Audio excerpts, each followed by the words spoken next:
عايز ابيع الموبايل ده. معاك حاجته؟ لا ما معيش حاجه اجيب. التليفون ده يعمل 800 جنيه. ماشي بس بعد اذنك اديني خط وكارت الموبايل.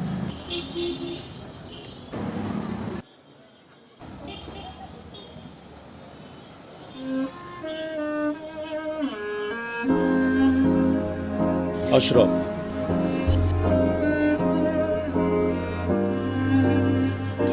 مش انت التليفون بتاعك اتسرق منك امبارح؟ اصلا انا اللي سرقت التليفون. دي الشريحة وده الميموري ودي بقية الفلوس اللي انا بعت بيها الموبايل.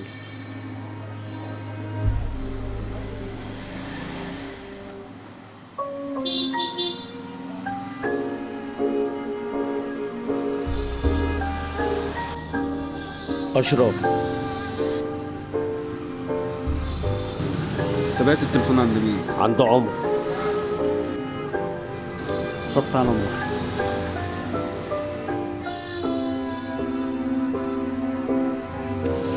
السلام عليكم. وعليكم السلام. اخويا بس جالك امبارح بالليل وكان معاه تليفون وباعهولك، كنت بس حابب ارجع التليفون وال 800 جنيه بتوعك اهو.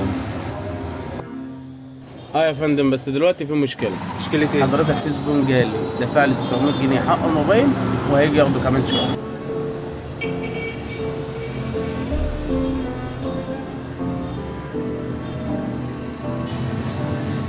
100 جنيه مع حضرتك اهي وكده 900 جنيه. يا فندم مش هينفع يا فندم. هي الفكرة كلها اللي انا كنت محتاج فلوس وهو ما يعرفش ان انا اتصرفت في فلوس، فخد التليفون وراح باعه. عامة حصل خير وانا هتصرف مع الزبون.